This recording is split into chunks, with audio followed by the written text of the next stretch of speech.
नमस्कार विद्यार्थियों, कक्षा 7वीं का वीडियो नंबर 27 में स्वागत है।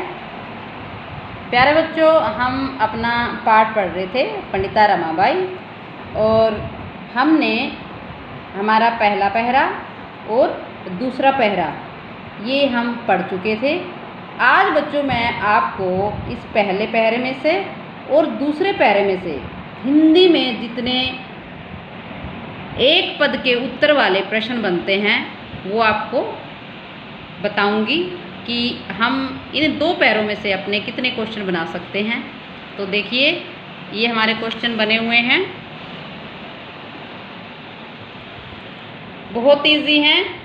जैसे जैसे पाठ पढ़ाया जाता है आपको पाठ पढ़ने से ही आइडिया हो जाता है कि पाठ में जो जन्म पूछा गया है या रमाबाई के माता पिता का नाम पूछा गया है, वो अगर आपने पाठ ध्यान से पढ़ा हो तो फटाफट उसका आप उत्तर दे सकते हैं। हमारा पहला प्रश्न है, रमाबाई के पिताजी का क्या नाम था?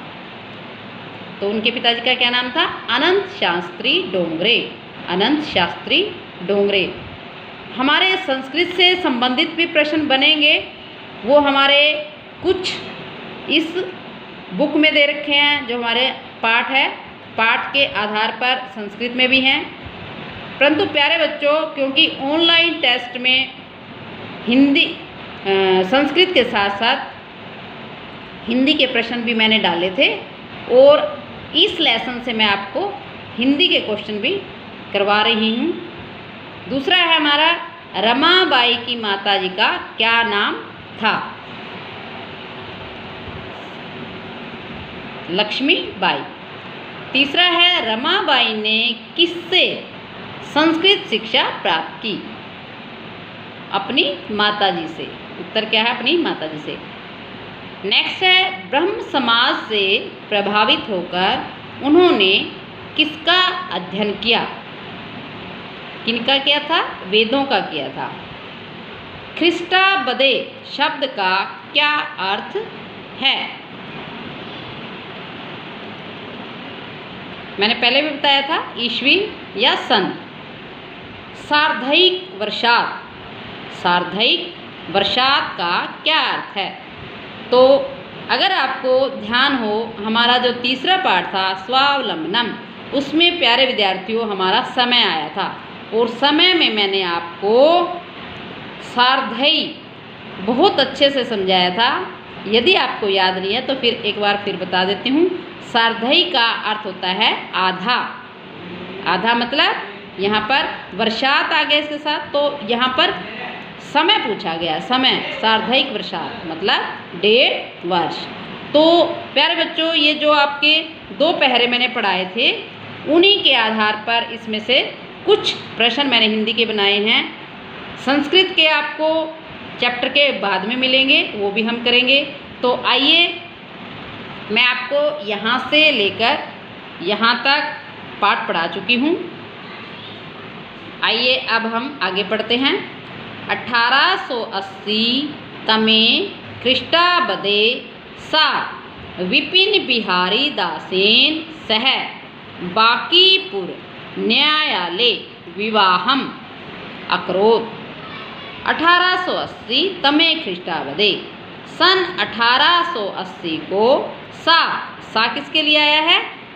हमारी जो स्त्रीलिंग का शब्द होता है, तो सा यहाँ पर कौन है? रमाबाई है, तो सा उनके लिए आया। सा उन्होंने विपिन बिहारी दासेन, विपिन बिहारी दास ये नाम है, सह के साथ बांकीपुर, बांकीपुर न्यायालय में विवाहम विवाह अकरोत् किया।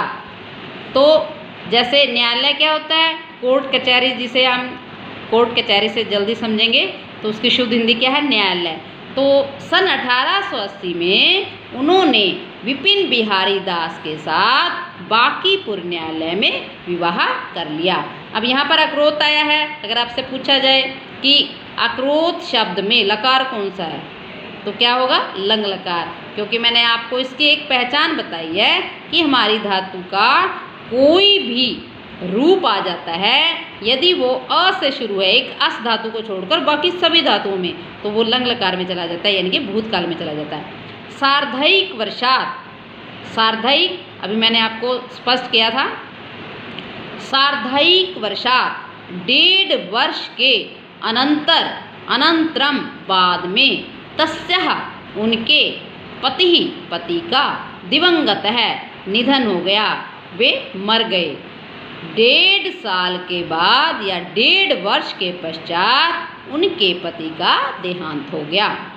तदनंतरम इसके बाद, सा वे पुत्र्या अपनी पुत्री, मनोरमया मनोरमा के, सह साथ, जन्मभूमि जन्मभूमि, महाराष्ट्रम महाराष्ट्र में, प्रत्यागछत प्रति प्लस अगछत, प्रति यहाँ पर अगर इसका संधि विच्छेद करते हैं तो क्या बन जाता है, प्रति प्लस अगछत, चली गई, प्रति उपसर्ग हो गया, गच्छत धातु होती है तो अगच्छत अपना संधि विच्छेद के बाद बना है, तो इसका मतलब क्या हुआ, चली गई।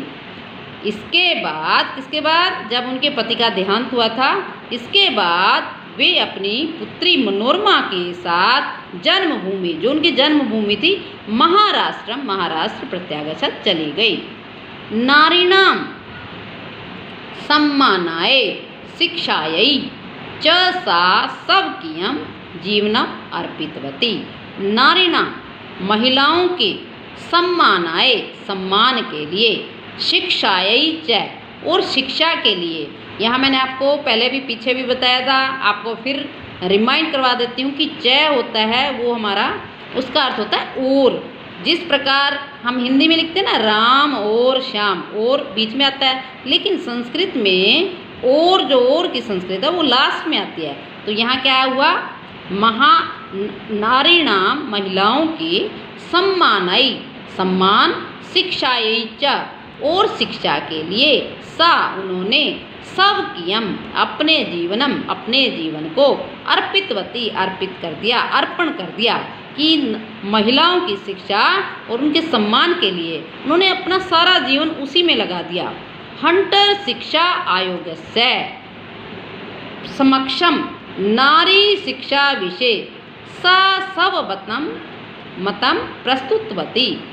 हंटर शिक्षा आयोग, प्यारे बच्चों, हंटर शिक्षा आयोग, देखिए ये हमारी जो एजुकेशन पॉलिसी बनती रहती हैं, यानी कि ये यूँ लगा लो कि जो हमारी शिक्षा नीति थी, ये हमारी एक ऐसी शिक्षा नीति थी जो अंग्रेज़ों के टाइम समय में, हंटर नाम का कोई अंग्रेज़ था, तो उन्होंने शिक्षा नीति बनाई थी, क्योंकि जो एजुकेशन सिस्टम है उसकी पॉलिसी चेंज होती रहती है, तो उनको जो उन्होंने नीति बनाई थी उसको नाम दिया गया था हंटर शिक्षा। हंटर शिक्षा आयोग से, आयोग के, समक्षम सामने, नारी शिक्षा विषय, नारी महिलाओं की शिक्षा, शिक्षा के विषय में, सा उन्होंने, स्वमतम प्रस्तुतवती अपने जो मत थे, अपने विचार थे वो प्रस्तुत किए। क्योंकि देखिए शिक्षा आयोग है, तो शिक्षा आयोग में जैसे अगर हमारे एजुकेशन में या पढ़ाई में कोई कमी है तो कैसे पढ़ाई अच्छे से चल सकती है, कैसे शिक्षा अच्छे से दी जा सकती है, तो हंटर शिक्षा आयोग के सामने भी उन्होंने भी महिलाओं की शिक्षा के विषय में भी, महिलाओं की शिक्षा को कैसे बेहतर बनाया जा सकता है, अपने विचार उन्होंने प्रस्तुत किए थे। सा उच्च शिक्षार्थम, सा वे उच्च शिक्षार्थम उच्च शिक्षा के लिए, इंग्लैंड देशम गतवती और इंग्लैंड देश भी गतवती गई। तत्र वहाँ पर ईसाई धर्म से, ईसाई धर्म के, स्त्री विषय की, स्त्रियों के विषय के, उत्तम विचारई अच्छे विचारों से प्रभावित हुई। क्योंकि वहाँ पर क्या था, जैसे ईसाई धर्म है, और ईसाई धर्म में अगर ईसाई धर्म में उन्होंने कुछ पुस्तकें भी पढ़ी थी, या उन्होंने ईसाई धर्म में देखा था कि स्त्रियों के विषय में, यानी कि ईसाई धर्म में महिलाओं के विषय में बहुत उत्तम विचार थे, तो उन्होंने जाने या पढ़े, उनसे वो बहुत प्रभावित हुई। एक बार हिंदी देख लें। इसके बाद वह अपनी पुत्री मनोरमा के साथ अपनी जन्मभूमि महाराष्ट्र में चली गई। महिलाओं की सम्मान और शिक्षा के लिए उन्होंने अपना सारा जीवन अर्पित कर दिया। हंटर शिक्षा आयोग के सामने नारी शिक्षा के विषय में उन्होंने अपने मत, अपने विचार प्रस्तुत किए। वे उच्च शिक्षा के लिए इंग्लैंड देश भी गई। वहाँ पर ईसाई धर्म के महिलाओं के विषय में अच्छे विचारों से बहुत प्रभावित हुई। तो प्यारे बच्चों, ये हमारा एक पेज पूरा हो चुका है। इससे संबंधित मैंने आपको हिंदी में प्रश्न लिखवा दिए हैं, तो आप इसको पढ़ोगे बहुत अच्छे से। हिंदी भी अगर आपसे लिखी जाती है तो लिख सकते हो। इससे आपकी लिखने की प्रैक्टिस और आपको जो समझ में आया है, वो जो लेसन है वो समझ में कितना आया है, वो आप बेहतर आगे जाके अपना जो एग्ज़ाम है उसको दे सकते हैं। तो तब तक आप इसको पढ़िए